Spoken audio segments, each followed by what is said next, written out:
ചെയ്യ്, ഈ ചെയ്തേക്കുന്ന അവിടെ ചെയ്യ്. ഓ, എത്ര ഫേമസ് ആയി പോയനെ, പെട്ടെന്ന് ഇൻ്റർനാഷണൽ ആയേനെ. അവസാനം യേശു എന്തോ ചെയ്തെന്നറിയാമോ?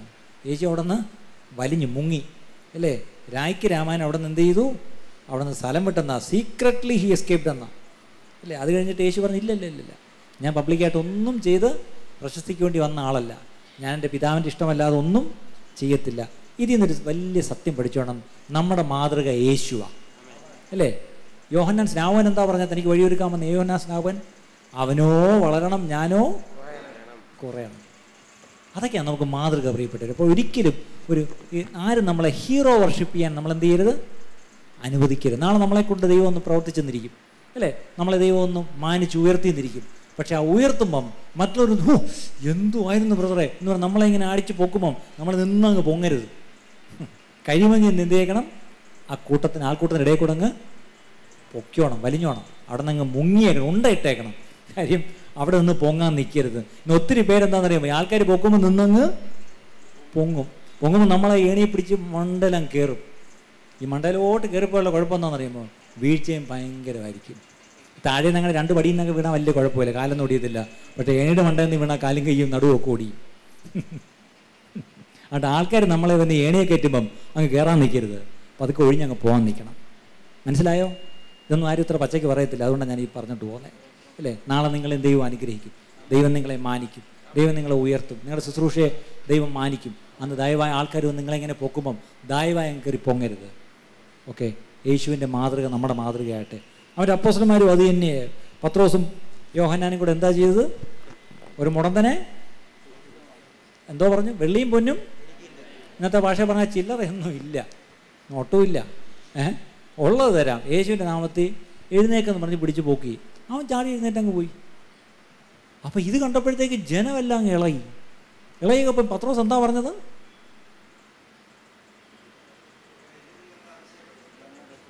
നമ്മളാരും എന്തോ പറഞ്ഞേനെ? പിന്നെ എന്തോ വിചാരിച്ചേ? നിങ്ങളുടെ പുരോഹിതന്മാരെ പോലെയാണോ നമ്മൾ വിചാരിച്ചത്? നിങ്ങളുടെ അച്ഛന്മാർ ചെയ്യോ? പത്രോസിൻ്റെ സിംഹാസനത്തിൽ കയറി ഇരിക്കുന്നു, എന്തോത്തിന് കൊള്ളാം? ഞങ്ങൾക്ക് സിംഹാസനമൊന്നും ഇല്ലായിരിക്കും, വലിയ പള്ളികളൊന്നും കാണത്തില്ല, പക്ഷേ in the name of Jesus എന്ന് പറഞ്ഞാൽ മതി എന്നൊക്കെ പറഞ്ഞ് നമ്മളത് നെകളിച്ചുകൊണ്ട് നടക്കുന്നത് ഞാൻ കണ്ടിട്ടുണ്ട്. ഇങ്ങനെ തന്നെ പറഞ്ഞിട്ടുള്ളവർ എനിക്കറിയാം പച്ചയ്ക്ക്. പക്ഷേ പത്രോസ് യോഹന്നാൻ എന്താ പറഞ്ഞെന്നറിയാം? ഇതെന്തുവാ ഞങ്ങളുടെ ഏതാണ്ട് ശക്തി കൊണ്ട് ചെയ്തെന്നാണോ നിങ്ങൾ വിചാരിക്കുന്നത്? എന്തോ ഈ പറയുന്നത്? ഛേ, അങ്ങനെ അന്നത്തെ അപ്പോസ്തലന്മാർ പറഞ്ഞേ. നമ്മളായിരുന്നെങ്കിലോ ഒരു മൂക്കിപ്പനി മാറിയാൽ മതി, പിന്നെ നമ്മൾ അറിയപ്പെടുന്ന വേൾഡ് നോൺ ഹീലിംഗ് ഇവാഞ്ചലിസ്റ്റ് ആവും. ആ കൂടി മാറിയത് ഒരാളുടെ മൂക്കിപ്പനിയാണ്.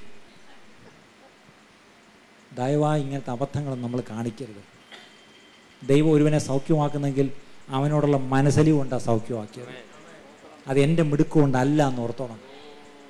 ഞാൻ മുമ്പ് ഇവിടെ വന്നപ്പോൾ പറഞ്ഞു, സ്മിത്ത് വിഗിൽസ്വർത്ത് ലോകം അറിഞ്ഞ രോഗശാന്തി വരപ്രാപ്തനായിരുന്നു. താൻ പോയി 1000ങ്ങളെ സൗഖ്യമാക്കിയിട്ട് വീട്ടിൽ വരും. മരിച്ചവരെ ഓർപ്പിച്ചിട്ടുണ്ട്. തൻ്റെ ഭാര്യ ഒരിക്കലും മരിച്ചുപോയി. പുള്ളിക്ക് ദേഷ്യം വന്നു. പുള്ളി മരിച്ചു കിടന്ന ഭാര്യയെ പൊക്കിയെടുത്ത് ചെവരോടെ ചേർത്ത് നൂത്ത് നിർത്തിയിട്ട് യേശുവിൻ്റെ നാമത്തിൽ ജീവൻ മടങ്ങി വരട്ടെ എന്ന് പറഞ്ഞു. അവൾ കണ്ണു പറഞ്ഞു, എന്തൊരു മനുഷ്യ, ഞാൻ സ്വസ്ഥമായിട്ട് ദൈവസന്നിധി പോയിരിക്കുക, എന്തിനാ മനുഷ്യൻ എന്നെ തിരിച്ചു വിളിച്ചേ? അവരങ്ങ് ചൂടായി, ഇങ്ങനെങ്ങ് അയ്യെന്നായി പോയി. മരിച്ചുപോയ ഭാര്യയെ ഇങ്ങനെ തിരിച്ചു വിളിച്ചു. അങ്ങനെ ജീവനിലേക്ക് മടക്കി സ്വന്തം ഭാര്യയെ വിളിക്കാനുള്ള ഭാഗ്യം ഉണ്ടായത് സ്മിത്ത് വിഗിൽസ്വർത്തിന്. പക്ഷെ ആ സ്ത്രീ വളരെ എന്താ പറഞ്ഞ ഇറിറ്റേറ്റഡ് ആയിട്ട് പറഞ്ഞു, what did you do that? നിങ്ങൾ എന്നെ അല്പമെങ്കിലും സ്നേഹിച്ചിരുന്നെങ്കിൽ എന്നെ തിരിച്ചു വിളിക്കരുതായിരുന്നു. ഞാൻ എൻ്റെ കർത്താവിൻ്റെ സന്നിധിയിലല്ലേ പോയത്. എൻ്റെ അപ്പൻ്റെ വീട്ടിൽ പോയി ഇച്ചിരി വിശ്രമിച്ചപ്പോഴത്തേക്കും താനിക്ക് എന്നെ തിരിച്ചിങ്ങ് വിളിച്ചു. അങ്ങനെ കാര്യം മനസ്സിലായി. ഇനി എങ്ങനെയാണ് കൊല്ലുന്നത്? പിന്നെ കുറച്ചാളും കൂടെ ഇവർ ജീവിച്ചിട്ട് പിന്നീട് ഇവരും മരിച്ചപ്പോൾ സന്തോഷത്തോടെ ആ ഭാര്യയുടെ അടക്കം ഇദ്ദേഹത്തിന് നടത്തി. അതിൽ നിന്ന് ഒരു പാഠം പഠിച്ചു. ജീവനിൽ നിന്ന് മടക്കിക്കൊണ്ടിരുന്ന ദൈവം അദ്ദേഹത്തെ ഉപയോഗിച്ചു. പക്ഷേ വന്ന ആൾ പറയും, എന്തിനാ എന്നെ ഇങ്ങോട്ട് തിരിച്ചു കൊണ്ടുവന്നേ? ഞാൻ എൻ്റെ അപ്പൻ്റെ വീട്ടിലോട്ടല്ലേ പോയത്, തന്നെക്കാളും നല്ല സ്ഥലമായിരുന്നു അവിടെ. അദ്ദേഹത്തിന് മണ്ടത്തനം മനസ്സിലായി. ശരിയാ, എൻ്റെ ഭാര്യ മരിച്ചാൽ എനിക്ക് കുഴപ്പമില്ല, അവൾ പോകേണ്ടത് അവിടെ പൊയ്ക്കോളും അല്ലേ? പക്ഷേ ഇദ്ദേഹം ഈ 1000ങ്ങളെ സൗഖ്യമാക്കിയിട്ട് വീട്ടിൽ വരുമ്പം തൻ്റെ സ്വന്തം മകള് ബദിരയും മൂകയുമായിരുന്നു, ഡെഫ് ആൻഡ് ഡം ആയിരുന്നു, സംസാരിക്കത്തുമില്ല, കേൾക്കത്തുമില്ല.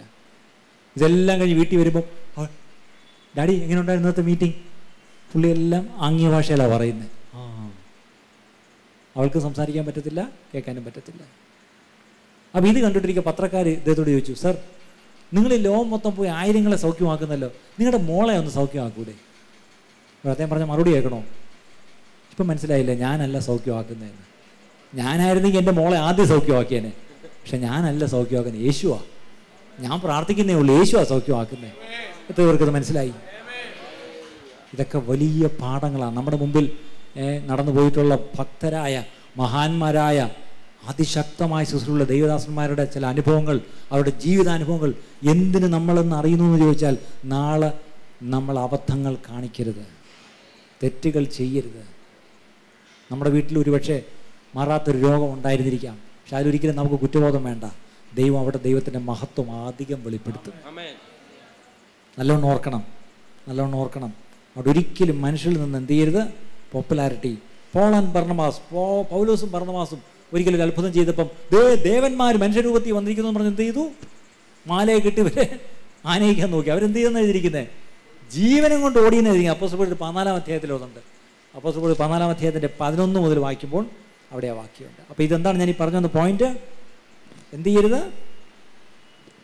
എന്ത് ചെയ്യരുത്? പോപ്പുലാരിറ്റി, പ്രശസ്തി തേടിപ്പോകരുത്. ശുശ്രൂഷയിൽ ഒരിക്കലും പ്രശസ്തി തേടിപ്പോകരുത്, അല്ലെങ്കിൽ പ്രശസ്തനാകാൻ വേണ്ടി ഒന്നും നിങ്ങൾ ചെയ്യരുത്. അടുത്തത് സന്ദേശം, അല്ലെങ്കിൽ ദൈവത്തിൻ്റെ സന്ദേശത്തിൽ ഒരിക്കലും നിങ്ങൾ എന്ത് ചെയ്യരുത്?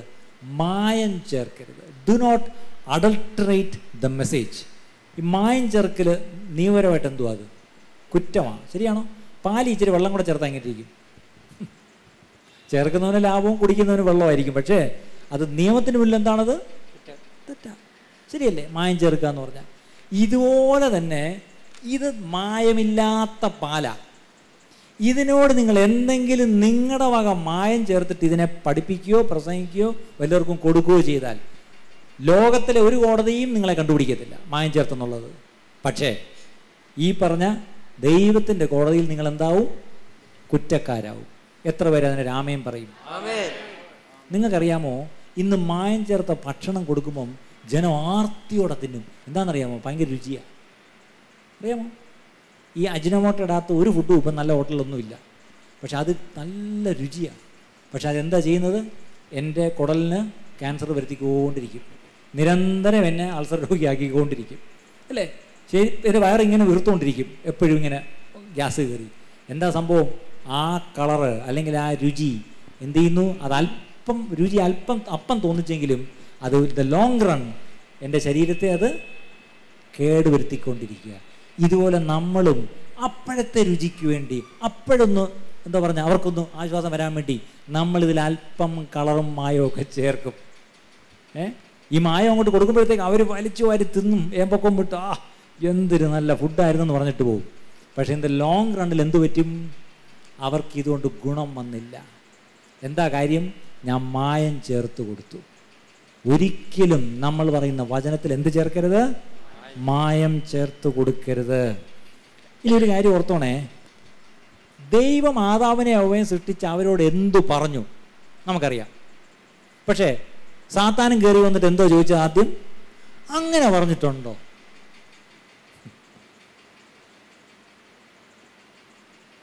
നല്ലോണം ഓർക്കണം. പിശാചും ദൈവവനും തന്നെ കൂട്ടി ആ പഴം പറിച്ച് നിന്ന നാളിൽ നീ എന്ത് ചെയ്യും? മരിക്കും. പിശാചും വന്ന് എന്ത് ചെയ്തു? അത് തന്നെ കോട്ട് ചെയ്തു. അതിൻ്റെ കൂടെ നിങ്ങൾ മരിക്കയില്ല. Surely you shall die. അതാണ് ദൈവം പറഞ്ഞ വാക്ക്. പിശാച് എന്താ പറഞ്ഞത്? Surely you shall not die. നോക്കണേ, അവിടെ എന്താണ്? ഒരു വാക്ക് കൂട്ടിയതേ ഉള്ളൂ. പക്ഷേ നോക്കണേ, പാപം ചെയ്ത് മനുഷ്യൻ തെറ്റിപ്പോകാൻ, വീണുപോകാൻ കാരണമായി തീർന്നു. മനുഷ്യന് മുമ്പിൽ ഒറ്റ ചോയ്സേ ഉള്ളൂ. ഇതിൽ ഏത് വിശ്വസിക്കണം? ദൈവം പറഞ്ഞു ഇത് പറിച്ചു തിന്നാൽ യു ഷാൽ ഷുവർലി, നിശ്ചയമായി നീ മരിക്കും. പിശാച് എന്താ പറഞ്ഞത്? നിശ്ചയമായി നീ മരിക്കയില്ല. ഇതിലേത് വിശ്വസിക്കണം എന്നുള്ളതായിരുന്നു പ്രശ്നം. ദൈവത്തെ വിശ്വസിക്കാതെ പിശാചിനെ വിശ്വസിച്ചു. അതാണ് ഈ പാടെല്ലാം നമ്മൾ കിടന്ന് പെടുന്നത്, അല്ലേ? ഇതുപോലെ വചനത്തോട് അല്പം ഒന്ന് കൂട്ടുകയോ അല്പം ഒന്ന് കുറച്ചാൽ മതി, സംഗതി ഭയങ്കര വ്യത്യാസമായിപ്പോവും. ഈ കാര്യം നിങ്ങൾ മറക്കരുത്. അതുകൊണ്ട് ഒരിക്കലും എന്ത് ചെയ്യരുത്? വചനം മാട്ടിക്കോട്ടി നമ്മൾ പ്രസംഗിക്കരുത്. 2 തിമോത്തിയോസ് 4:1 മുതലുള്ള വാക്യം ഒന്ന് വായിച്ചേ. ഒരു ദേവദാസൻ ഇങ്ങനെ പറഞ്ഞു, don't preach for the people, preach to the people. എന്താണ്? ജനങ്ങൾക്ക് വേണ്ടി പ്രസംഗിക്കരുത്, ജനങ്ങളോട് പ്രസംഗിക്കണം. നമ്മൾ പലപ്പോഴും നോക്കും. ഒരിക്കലും ഓർമ്മയുണ്ട്, തിരുവനന്തപുരത്ത് വലിയ കൺവെൻഷൻ നടക്കുക, ഒരു വലിയ പ്രസംഗം വന്നിരിക്കുക. അപ്പോൾ എന്നെ അന്നത്തേക്ക് അധ്യക്ഷനായിട്ട് വിളിച്ചിരുന്നു. പണ്ട് ഞാൻ ഈ മെനക്കെടനൊക്കെ പോകുമായിരുന്നു, ഇപ്പം ഞാൻ പോകാറില്ല. അപ്പം ഞാൻ പോയി ഇങ്ങനെ ഇരിക്കുക. അപ്പോൾ ഇദ്ദേഹം എന്നെ അറിയുന്നൊരു പ്രസംഗം. അപ്പോൾ അദ്ദേഹം ചോദിക്കുക, സമയം ഇതെങ്ങനെയുണ്ട് ഈ ജനം? ഞാൻ എന്തോ കണ്ടില്ലേ, നല്ലൊരു എലീറ്റ് ക്രൗഡാണ്, നല്ല ഒരു വ്യത്യസ്തമായ സ്ഥിരം വിശ്വാസമൊന്നുമല്ല, അല്ലാത്തവരൊക്കെ ഒത്തിരി നല്ല പഠിത്തമുള്ളവരും പട്ടണത്തിലെ പല പൗരപ്രമാണികളൊക്കെ ഇരിപ്പുണ്ട്. അദ്ദേഹം ചോദിക്കേ, ഇവരെ ഒന്ന് ഇളക്കാൻ ഏത് ഐറ്റം ഇട്ടാൽ ഇളവെന്നാണ് ചോദിക്കുന്നത്. ഞാൻ ചോദിക്കും, എന്തോ ഇയാൾ പറയുന്നത്? അപ്പോൾ ഞാൻ പിന്നെയും പറഞ്ഞു, പക്ഷേ ദൈവാത്മാവ് നടന്നു. ദൈവാത്മാവ് നടന്നിരിക്കട്ടെ, എന്നാലും സാമൻ ഇവിടുത്തെ പൾസ് അറിയാമല്ലോ ഇവരുടെ, ഇവിടെ എന്ത് ചിലവാകുമെന്ന്. എനിക്ക് ആ മനുഷ്യരോട് അങ്ങ് പുച്ഛമായി. ഞാൻ വന്ന് ഇരുന്ന് പോയല്ലോ എന്നായിപ്പോയി. ഇനി അധ്യക്ഷൻ അങ്ങനെ ഞാൻ വേണം ഇൻട്രൊഡ്യൂസ് ചെയ്ത് മൈക്ക് കഴുകി കൊടുക്കാൻ. ഇയാൾ എന്നോട് ചോദിച്ചുകൊണ്ടിരിക്കുക, ഇവരെ ഇളക്കാൻ ഏത് ഐറ്റം ഇടണമെന്ന്. സത്യം പറയാമല്ലോ, ഞാൻ എന്തൊക്കെയായിട്ട് ഇളക്കി നോക്കി കുളമായി, നാശമായി. അന്ന് കേട്ടവർ പിന്നെ എന്നോട് പലരും പറഞ്ഞു, സാമിന് വേറെ ഒരു പണിയില്ല, ഇങ്ങനത്തെ അമ്മമാരുടെയൊക്കെ മീറ്റിങ്ങിന് സാമിൻ്റെ വിലയും കൂടെ കളഞ്ഞു. ഞാൻ പിന്നെ ദൈവയുടെ വില, എനിക്ക് ആ ദൈവത്തിന് പിന്നൊരിക്കൽ കിട്ടിയപ്പം ഞാൻ ശരിക്ക് പറഞ്ഞു. കേൾക്കണോ അന്നത്തെ പാസ്റ്ററിൻ്റെ പ്രസംഗത്തിൻ്റെ കമൻസ്? ഇതൊക്കെ ആൾക്കാർ പറഞ്ഞത്. അതുകൊണ്ട് ഇനി മണ്ടത്തിലൊന്നും കാണിക്കില്ലേ എന്ന് പറഞ്ഞു. ദൈവത്തോട് ക്ഷമിക്കട്ടെ, എന്നോട് ക്ഷമിക്കട്ടെ. ഞാൻ പറഞ്ഞത്, ഒരിക്കലും ജനങ്ങൾക്ക് വേണ്ടി പ്രസംഗിക്കരുത്, ജനങ്ങളോട് പ്രസംഗിക്കണം. അല്ലേ? ദൈവം ഒരു ദൂത് വന്നാൽ ജനങ്ങളോടുള്ള വിളിച്ചു പറയണം. അല്ലേ? അത് സുവിശേഷത്തിൻ്റെ രക്ഷയുടെ ദൂതാവാം, അല്ലേ, ഒരു മാനസാന്തരത്തിൻ്റെ ദൂതാവാം, ഒരു ഏത് തരത്തിലുള്ള ആവാം. But whatever, preach to the people, not for the people. ആ കാര്യം വളരെ ശ്രദ്ധിച്ചോണം. ഗലാത്യ ലേഖനം 1-ാം അധ്യായം, അത് നമുക്കറിയാലോ, 2 തിമോത്തിയോസ് 4:1 മുതൽ എന്താ വായിച്ചത്? ഞാൻ ദൈവത്തെയും ജീവികൾക്കും മരിച്ചവർക്കും ന്യായവിസ്താരം നടത്തുവാനുള്ള ക്രിസ്തുയേശുവിനെ സാക്ഷി വെച്ച് അവന്റെ പ്രത്യക്ഷതയും രാജ്യവും ചൊല്ലി സത്യം ചെയ്ത് കൽപ്പിക്കുന്നത്, വചനം പ്രസംഗിക്കുക, സമയത്തിലും അസമയത്തിലും ഒരുങ്ങി നിൽക്കുക, സകല ദീർഘക്ഷമയോട് ഉപദേശത്തിനും കൂടെ ശാസിക്കുക, തർജ്ജനം ചെയ്യുക, പ്രബോധിപ്പിക്കുക. അവർ പത്യോപദേശം പൊറുക്കാതെ കർണരസമാകുമാറ് സ്വന്തം മോഹങ്ങൾക്കൊത്തവണ്ണം ഉപദേഷ്ടാക്കന്മാരെ പെരുക്കുകയും സത്യത്തിന് ചെവി കൊടുക്കാതെ കെട്ടുകഥ കേൾക്കുവാൻ തിരികുകയും ചെയ്യുന്ന കാലം വരും. നീയോ സകലത്തിലും നിർബന്ധനായിരിക്കുക, കഷ്ടം സഹിക്കുക, സുവിശേഷകന്റെ പ്രവൃത്തി ചെയ്യുക. മതി.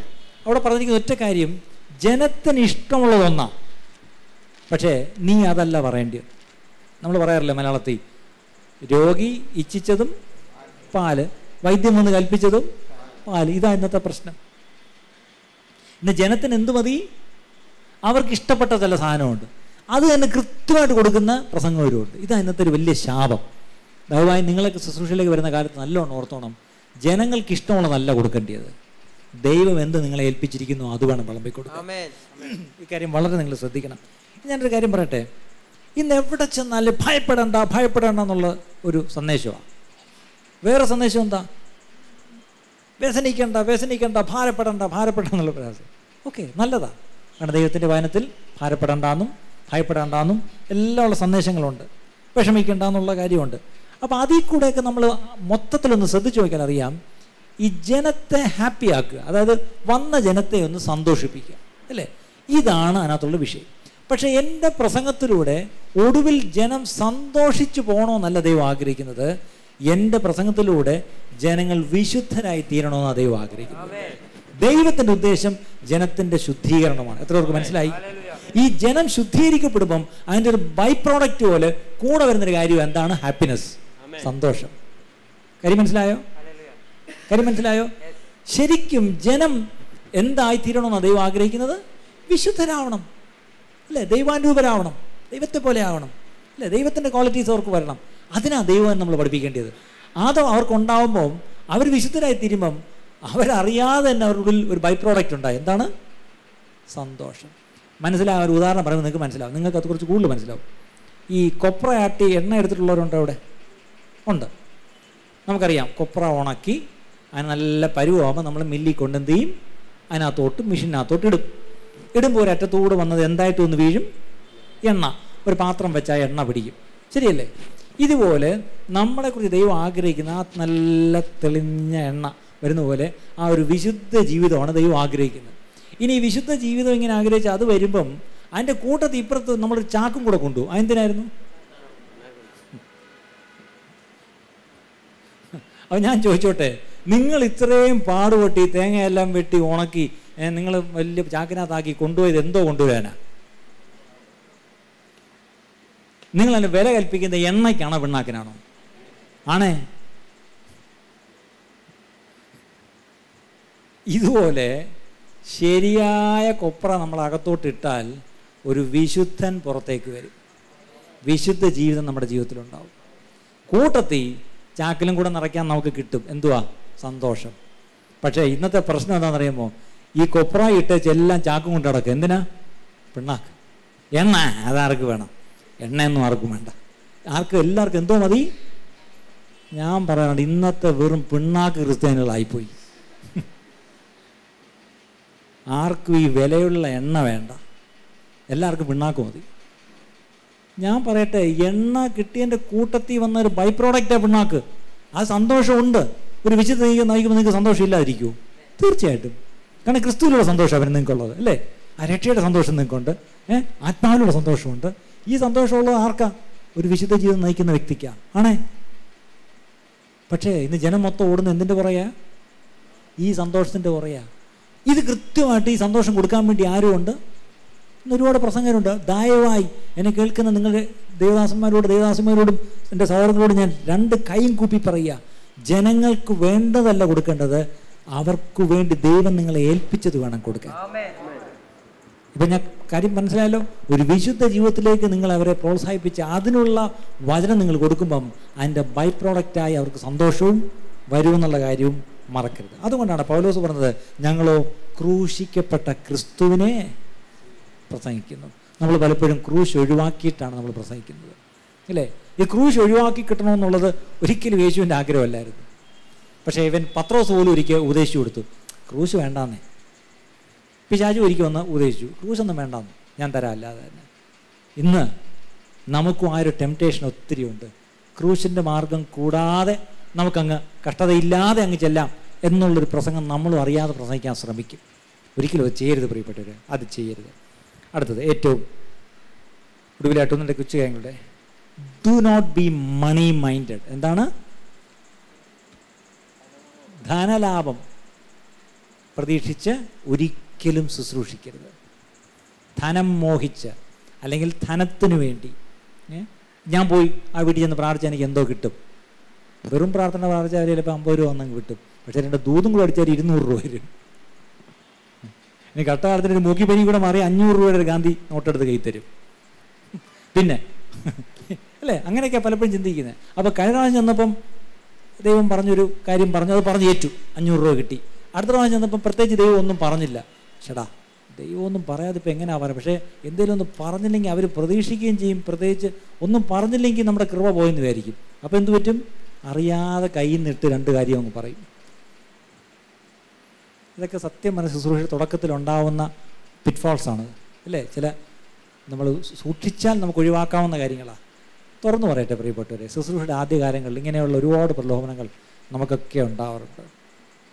ഞാനും നിങ്ങളുടെ മുമ്പിൽ കൺഫസ് ചെയ്ത് പറയുക, ശുശ്രൂഷയുടെ ആദ്യകാലത്ത് ഞാൻ ദൈവം ഇവിടെ പ്രാർത്ഥിക്കുമ്പോൾ എന്തുവന്ന് പ്രാർത്ഥിക്കേണ്ടത്? ദൈവം നീയൊന്നും പറയുന്നില്ല, പക്ഷേ എന്തെങ്കിലും ഇവരൊന്ന് പ്രതീക്ഷിക്കുന്നുണ്ട്. അപ്പം എന്തെങ്കിലും ഒന്ന് പറയണം. അപ്പം എന്തെങ്കിലും പ്രവചനം എന്നുള്ള അർത്ഥത്തിലല്ലെങ്കിൽ തന്നെ എന്തെങ്കിലുമൊക്കെ അവരെ ആശ്വസിപ്പിക്കാനും സന്തോഷിപ്പിക്കാനും ഒക്കെ നമ്മൾ പറയാറുണ്ട്. പക്ഷെ പലപ്പോഴും ദൈവം പറഞ്ഞതൊന്നുമല്ല അത്. പിന്നിലൊരു കാര്യം കൂടെ ഉണ്ട്. തിരിച്ചു പോകാൻ വണ്ടിക്കൂലിക്ക് പൈസ ഇല്ലായിരിക്കുക വീട്ടിൽ പോയത്. ദൈവമേ അവർ 100 രൂപ തരണേ എന്ന് ആഗ്രഹിച്ചുകൊണ്ടായിരിക്കും നമ്മളവിടെ ശുശ്രൂഷിച്ചത്.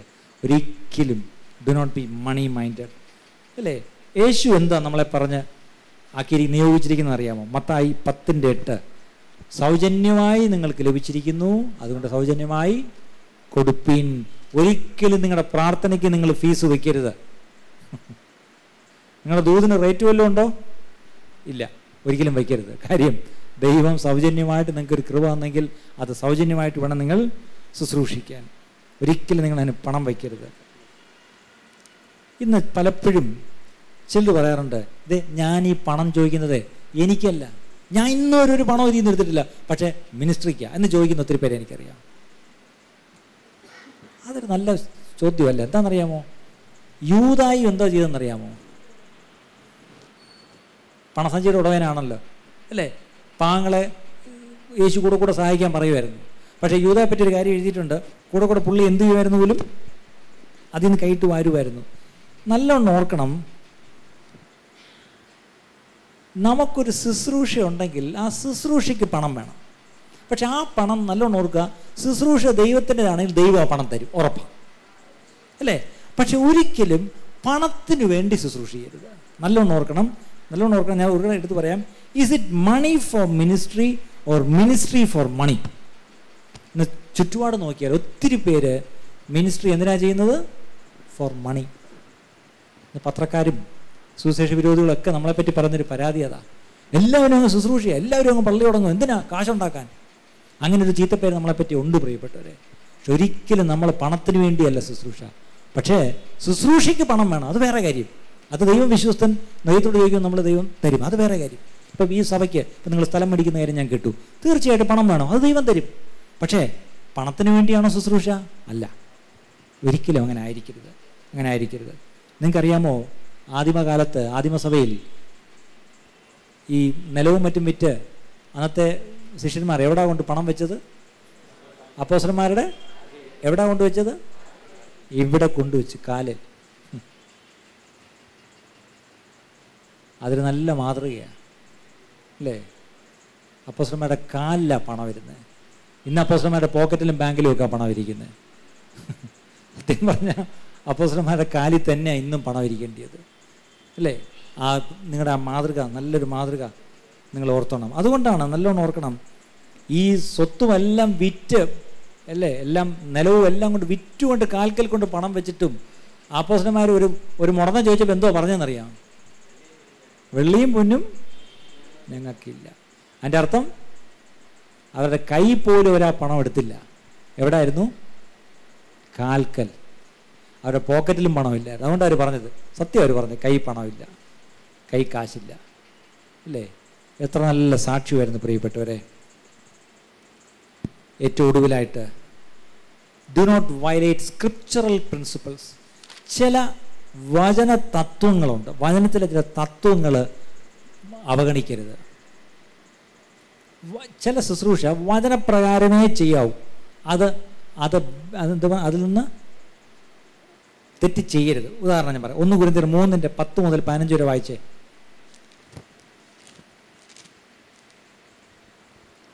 എനിക്ക് ലഭിച്ച ദൈവകൃപയ്ക്ക് ഒത്തവണ്ണം ഞാൻ ജ്ഞാനമുള്ളൊരു പ്രധാന ശില്പിയായി അടിസ്ഥാനമിട്ടിരിക്കുന്നു. മറ്റൊരുത്തൻ മീതെ പണിയുന്നു, താൻ എങ്ങനെ പണിയുന്നു എന്ന് ഓരോരുത്തരും നോക്കിക്കൊള്ളട്ടെ. കേട്ടോ, താൻ എങ്ങനെ പണിയുന്നു എന്ന് ഓരോരുത്തരും നോക്കിക്കൊള്ളണം. യേശുക്രിസ്തു എന്ന ഇട്ടിരിക്കുന്ന അടിസ്ഥാനമല്ലാതെ മറ്റൊന്നും ഇടുവാൻ ആർക്കും കഴിയുകയില്ല. ആ അടിസ്ഥാനത്തിന്മേൽ ആരെങ്കിലും പൊന്ന്, വെള്ളി, വിലയേറിയ കല്ല്, മരം, പുല്ല്, വൈക്കോല് എന്നിവ പണിയുന്നുവെങ്കിൽ അവനവന്റെ പ്രവൃത്തി വെളിപ്പെട്ടു വരും. കണ്ടോ? അപ്പൊ നമ്മൾ പണിയുന്ന പണി എങ്ങനെയാണ് പണിയുന്നതെന്നുള്ളത് വളരെ ശ്രദ്ധിക്കണം. കാര്യം നമ്മൾ ഈ പണിയുന്ന പണി ഒരു ദിവസം ചെക്ക് ചെയ്യും. നല്ലോണം ഓർത്തോണം. ഇന്ന് നമ്മളെ പണി പണിയാൽ പൂശിക്കഴിഞ്ഞാൽ പെയിൻറ്റിങ് അടിച്ചു കഴിഞ്ഞാൽ പിന്നെ അകത്ത് എന്തുവെന്ന് ആരും അറിയുന്നില്ല. നമ്മളതാ പറയുന്നത് അല്ലേ? അടിയിൽ എന്തോ അടിസ്ഥാനം ഇട്ടെന്ന് ആരും അറിയുന്നില്ല അല്ലേ? ഇതിനകത്ത് എത്ര മില്ലിമീറ്ററിൻ്റെ കമ്പിയാണ് വെച്ചതെന്ന് ആരും അറിയത്തില്ല. എത്ര ക്വാളിറ്റി കുറഞ്ഞാൽ നമ്മൾ ആരും അറിയുന്നില്ല എന്നൊക്കെയാണ് നമ്മൾ പറയുന്നത് അല്ലേ? അത് മണ്ണിനടിയിൽ പോയി, അല്ലേ അത് ചുവരിനകത്ത് പോയി, അത് മറഞ്ഞു പോയി, അല്ലേ നമ്മളങ്ങ് മറച്ചു എന്ന് പറയും. പെയിൻ്റ് അടിച്ച് നമ്മളങ്ങ് മറയ്ക്കാം. പക്ഷേ നമ്മുടെ ശുശ്രൂഷയിൽ നമ്മൾ ചെയ്യുന്ന പണി ഒരു നാൾ വരുന്നു, നമ്മുടെ പണി മുഴുവൻ എന്ത് ചെയ്യും? ഒന്ന് ടെസ്റ്റ് ചെയ്യും.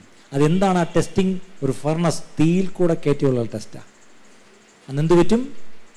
സോളിഡായിട്ടുള്ള, സ്ഥായി ആയിട്ടുള്ളത്, ഖനമുള്ളത് മാത്രമേ, വിലയുള്ളത് മാത്രമേ നിൽക്കൂ. അല്ലാത്ത പണിയെല്ലാം എന്ത് ചെയ്യും? പോവും. അതുകൊണ്ടാണ് പൗലോസ് പറയുന്നത്, ഓടുന്നത് ഓടിക്കോ, പോരാടുന്നത് പോരാടിക്കോ, പക്ഷേ ചട്ടപ്രകാരം വേണം പോരാൻ അല്ലേ? ആ വാക്യോടെ 2 തിമോത്തിയോസ് 2:5 run according to the rules. ഒരു ഓട്ടം ഉണ്ടെങ്കിലും അതെന്ത് ചെയ്യണം? ചട്ടം അല്ലെങ്കിൽ നിയമമുണ്ട്, ആ നിയമപ്രകാരമേ ഓടാൻ പറ്റൂ.